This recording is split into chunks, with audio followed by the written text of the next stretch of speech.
Tila mas lumala na nga ang iringan sa pagitan ng magkapatid na Ann Curtis at Jasmine Curtis. Ito nga ay matapos lumabas sa ilang entertainment website na di umano'y nalaman na ng TV host actress na si Ann Curtis ang tungkol sa totoong relasyon ni Erwan Heussaff at Jasmine Curtis.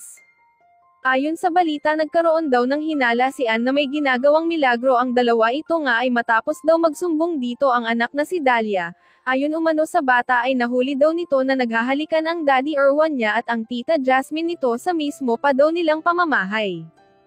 Agad nga daw na chinek ni Ann ang mga CCTV sa bahay at doon na nga natuklasan na totoong may something sa kanyang asawa at sa kapatid nito.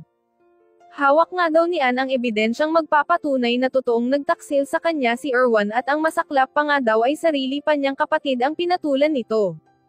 Nais nga daw ni Ann na sampahan ng kaukulang parusa sina Jasmine at Erwan at nakakasigurado umano si Ann Curtis na makukulong ang mga ito dahil sa matindi niyang ebidensya.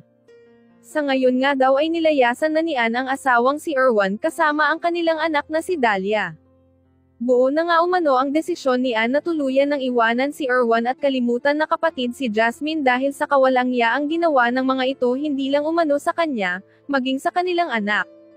Samantala galit na galit din ngayon ang ina ni Ann na si Mommy Carmen matapos ngang magsumbong ang aktres dito.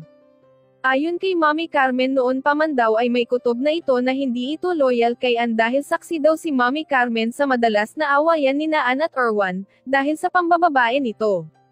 Tama lang daw ang ginawa ng kanyang anak na iwan na si Erwan dahil wala daw talaga itong may dudulot na mabuti sa kanyang anak lalo na daw sa kanyang apo na si Dalia.